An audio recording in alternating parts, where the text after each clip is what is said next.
구약성경 486페이지 사무엘하 15장 1절에서 18절 본문이 좀 길지만은 한 절씩 교독하겠습니다. 15장 1절을 제가 읽겠습니다. 그 후에 압살롬이 자기를 위하여 병거와 말들을 준비하고 호위병 50명을 그 앞에 세우니라.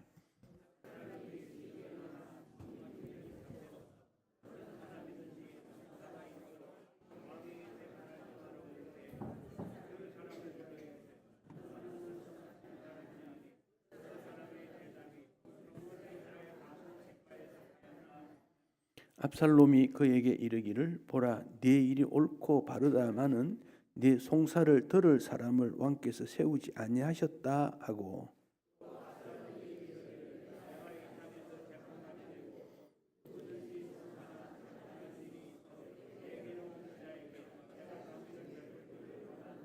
사람이 가까이 와서 그에게 절하려 하면 압살롬이 손을 펴서 그 사람을 붙들고 그에게 입을 맞추니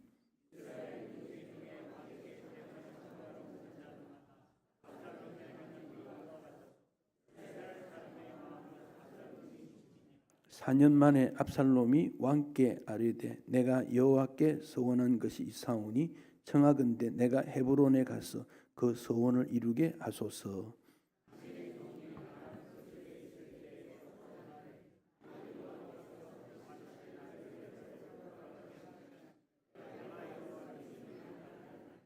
왕이 그에게 이르되 편안히 가라 하니 그가 일어나 헤브론으로 가니라.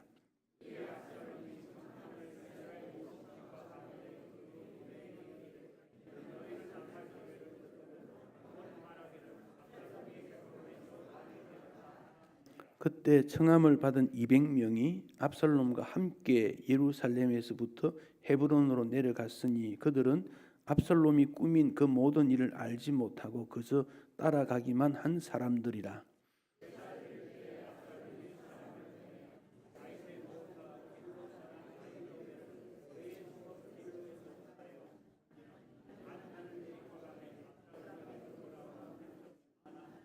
전령이 다윗에게 와서 말하되 이스라엘의 인심이 다 압살롬에게로 돌아갔나이다 한지라.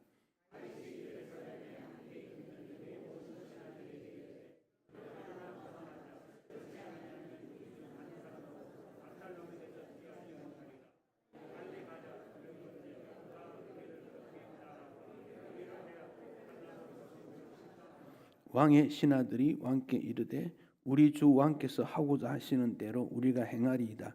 보소서 당신의 종들이니이다 하더라.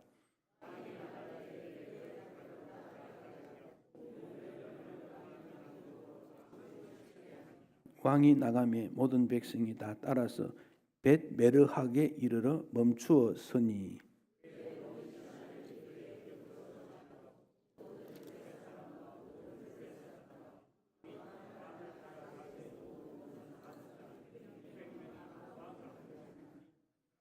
아멘. 거기까지 보십시다.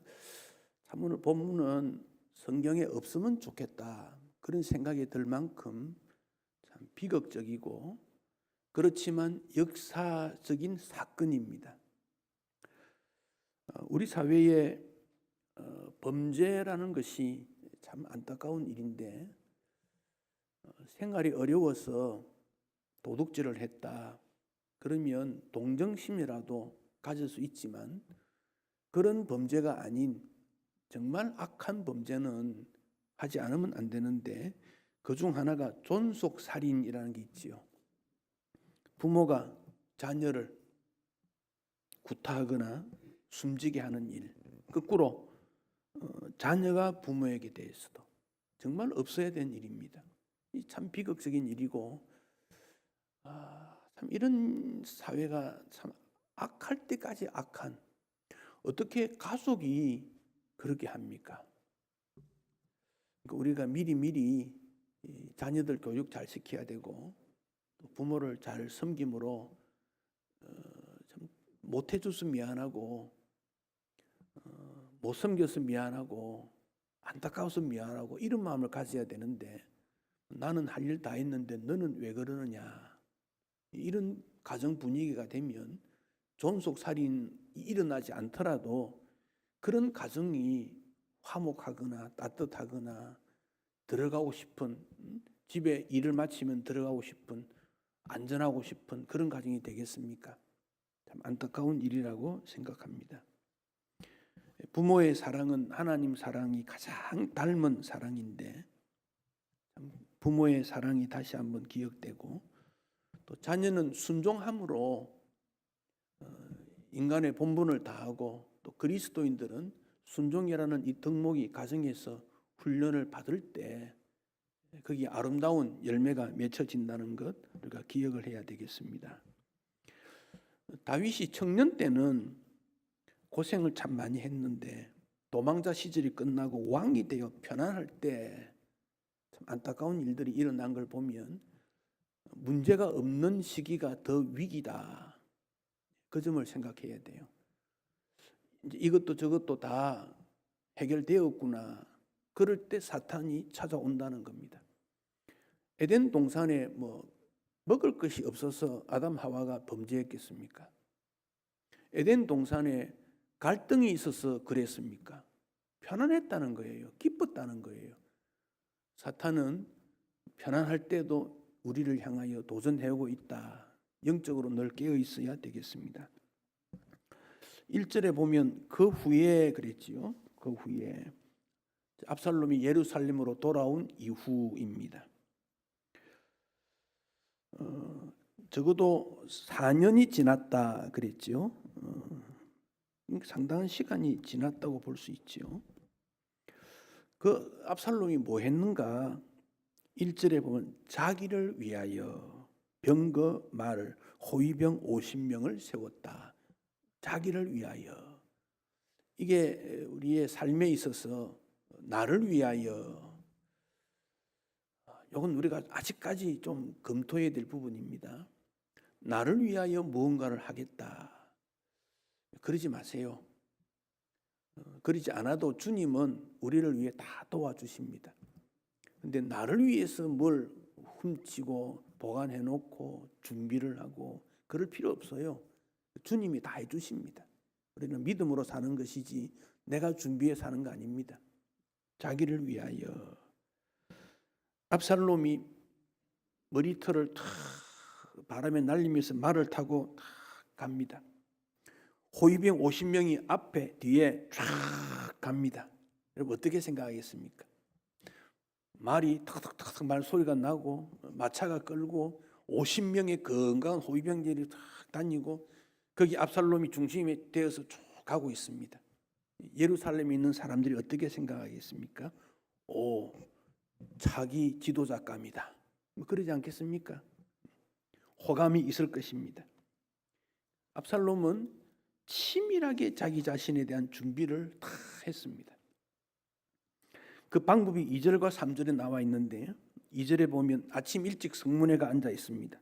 사람들이 송사하는 것 재판하려고 오면 물어봅니다. 어느 지파 사람이니? 물어봅니다. 유다 지파 그러면 나와 같은 지파구먼 편가름을 시키는 겁니다. 단 지파야? 또 이런 일이 자꾸 분산을 시키는 겁니다. 패가름을 시켰습니다. 그리고는 3절에 보면 그래 너 행동과 말이 옳은데 너의 송사를 들을 사람을 왕이 세우지 않았구먼. 왕이 잘못했다 그럽니다. 그리고는 내가 문제 풀어줄게 그러는 거예요. 이게 압살롬의 정책입니다. 은근히 왕을 헐뜯고 사람들을 자기에게로 기울여가는 그런 모습들을 볼 수 있습니다. 물론 다윗이 왕궁에서 편안할 때 더 세밀하게 해야 되는데 잘못했다. 그렇게도 볼 수 있습니다. 아들이 그런 걸 알았다면 아버지 입장에서 도와주고 조언해줘야 되는데 그걸 이용하는 것이 압살롬입니다. 이런 일들이 우리 사회에 꽤 많이 일어나고 있습니다. 꽤 많이 일어나고 있습니다. 다윗이 엄격하게 교육을 시키지 못했다는 것도 있고 정신을 차리지 못할 때 틈을 압살롬이 파고 들어가고 있습니다. 그러면서 치밀한 계획을 세우고 있습니다. 그리고는 사람들의 마음을 훔쳤다. 6절 뒷부분, 이스라엘 사람의 마음을 압살롬이 훔쳤다. 백성을 돕는 것 같지만 아니라는 겁니다. 왕을 돕는 것도 아니고 백성을 돕는 것도 아니고 자기를 위한 행동으로 넘어가고 말았습니다. 이단들이 우리나라에 많이 있습니다. 이단인 줄 알면서 사람들이 끌려갑니다. 공부도 많이 하고 지혜로운데 왜 그렇습니까?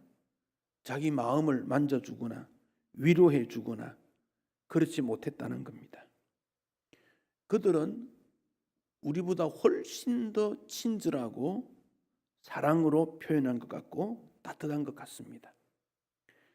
미혹이라는 것은 나를 아주 따뜻하고 품어줄 수 있고 모든 것을 내줄 것 같은 입장으로 도전해오는 겁니다. 이걸 우리가 조심해야 됩니다.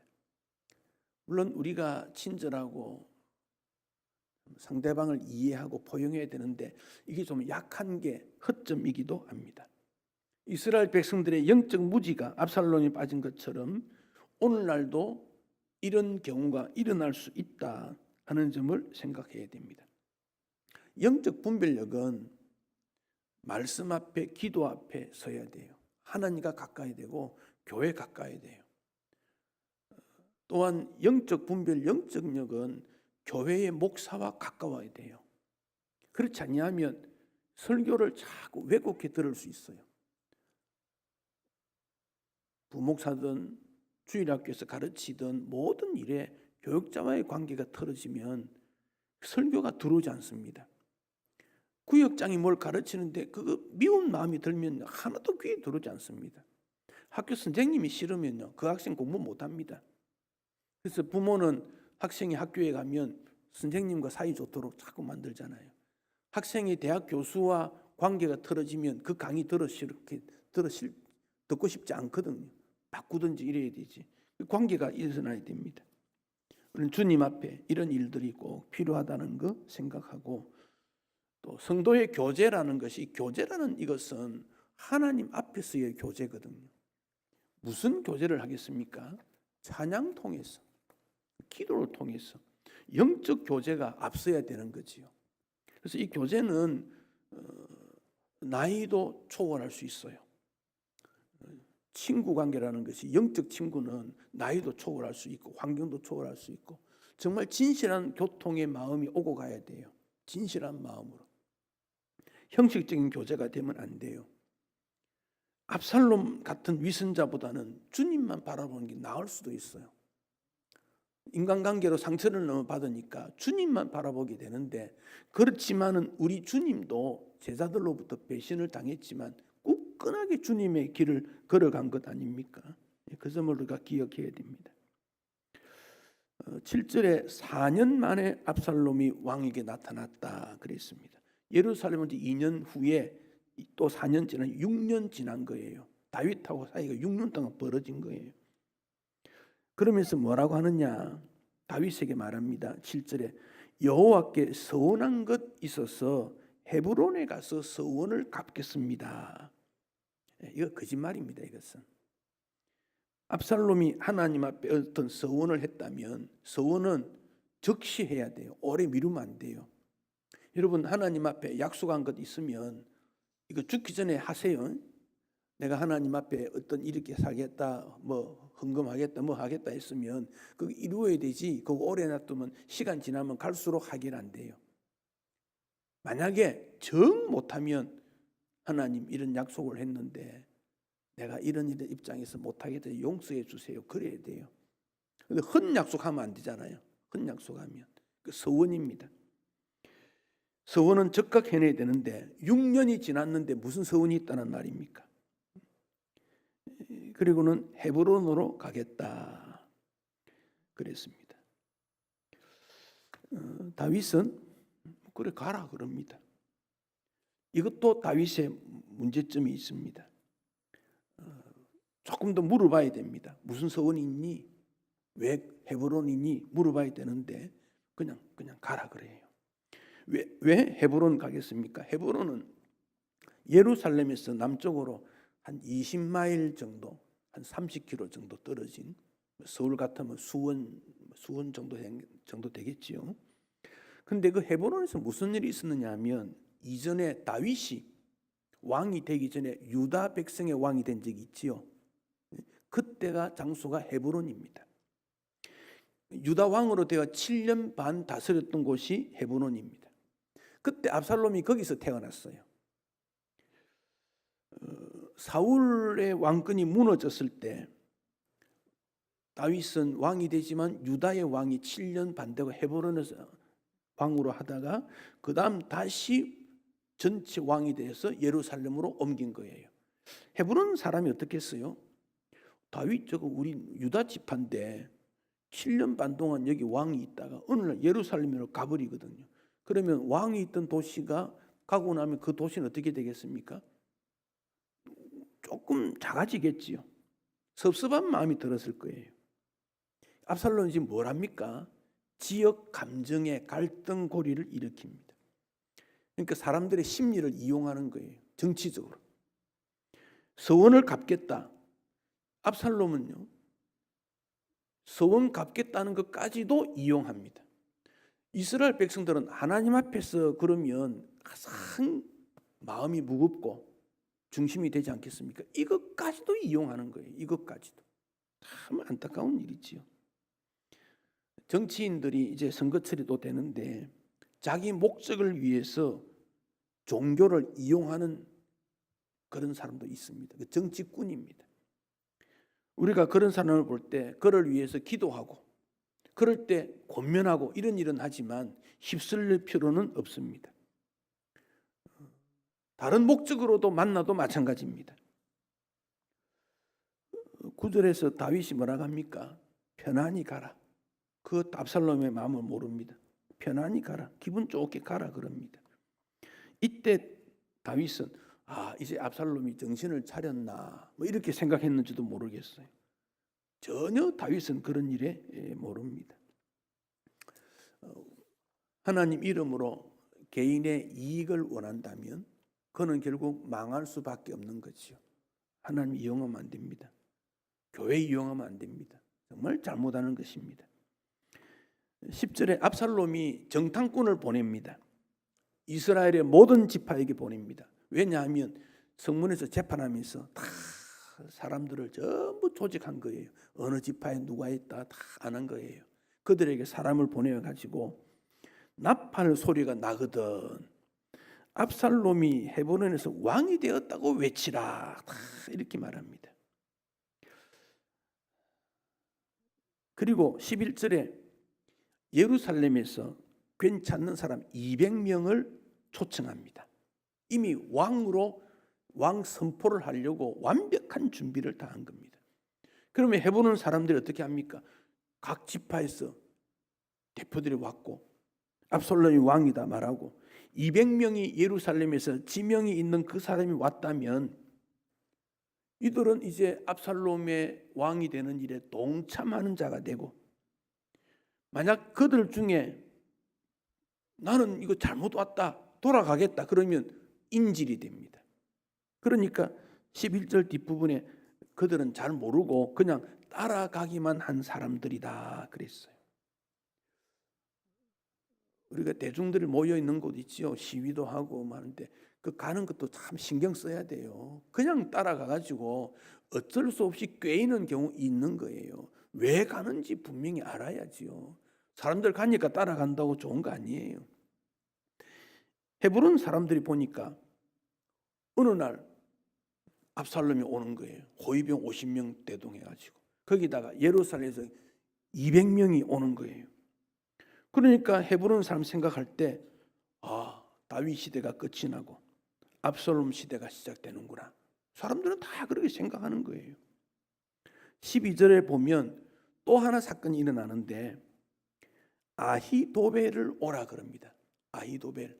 거기 길로 장소 이름입니다. 아까 읽을 때 우리가 조금 읽을 다윗의 모사 길로 사람 아히도벨. 모사라는 말은 상담자 그런 말.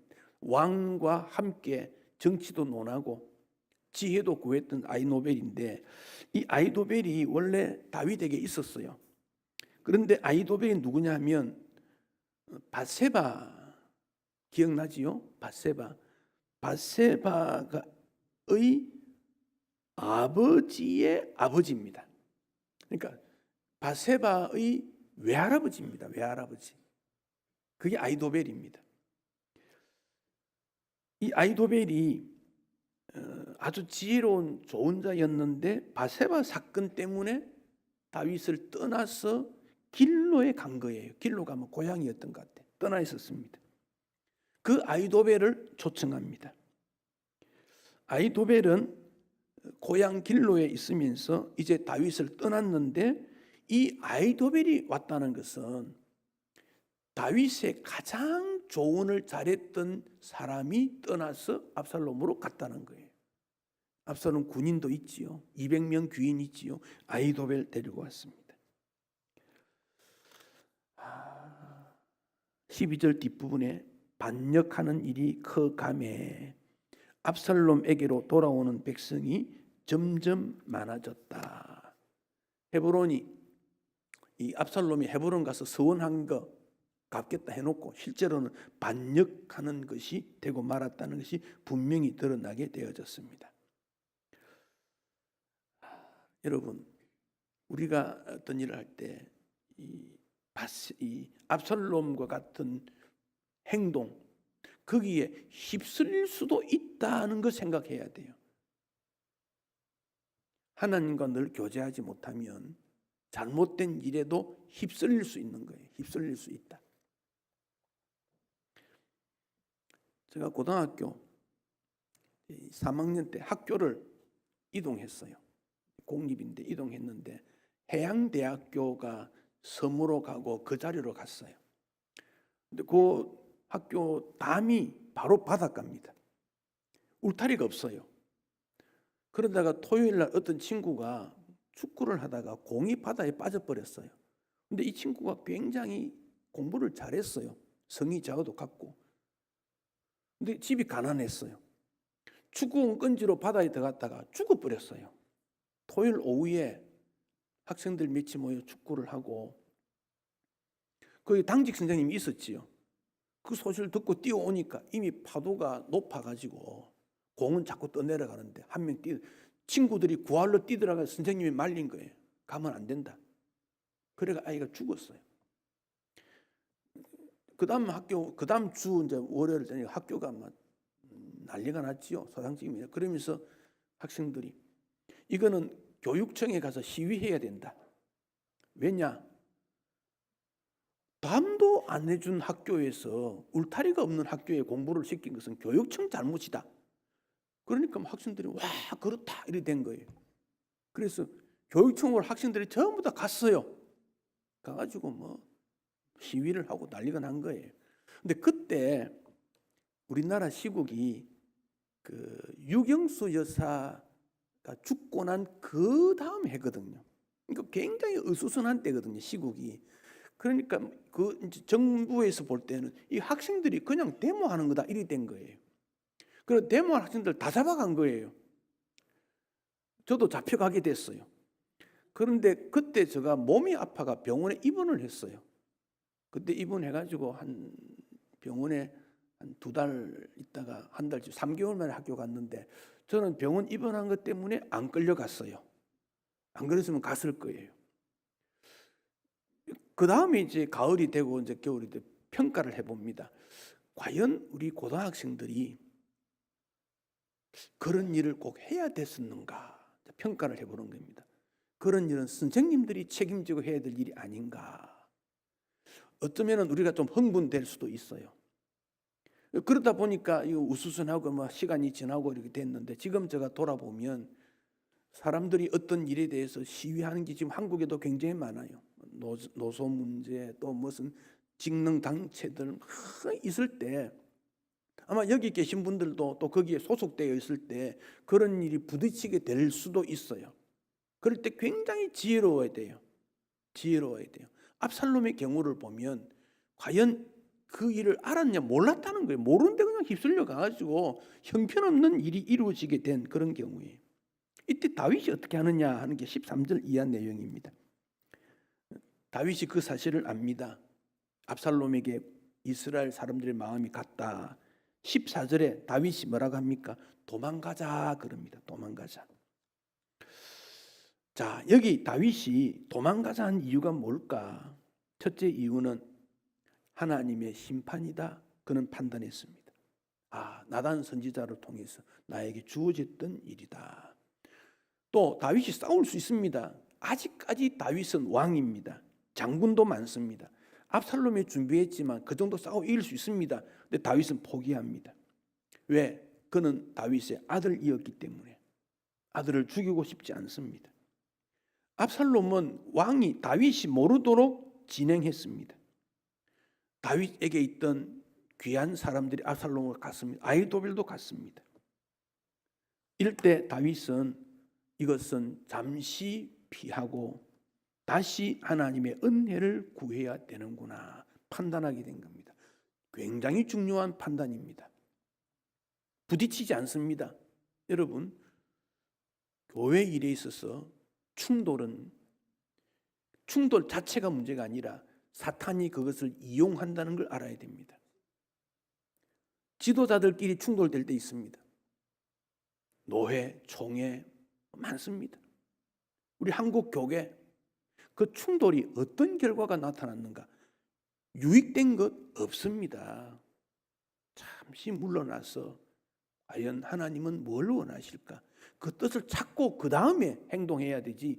그것 없이 그냥 흥분해가지고 내 판단이 옳다고 생각하고 이런 경우가 허다하게 일어납니다. 미성숙이기 때문에 그렇습니다. 미성숙은 미성숙의 결과가 나옵니다.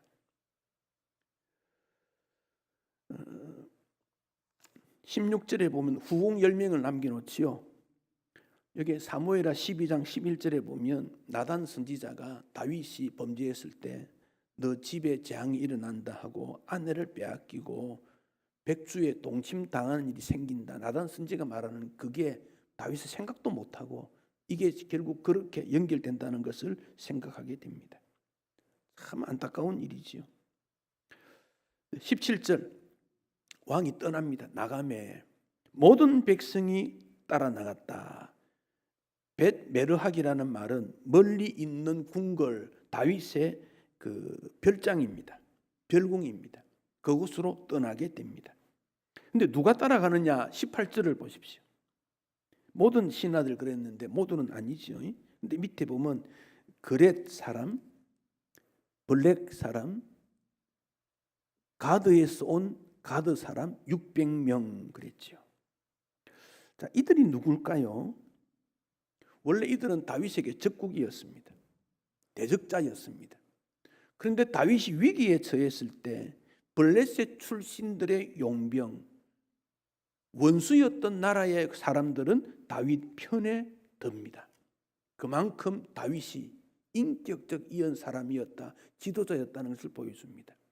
그러니까 위기의 순간에 하나님 앞에 흔들리지 않는 믿음의 주인공이 되면 도와주는 사람이 있다는 거예요. 그걸 우리에게 보여주지요.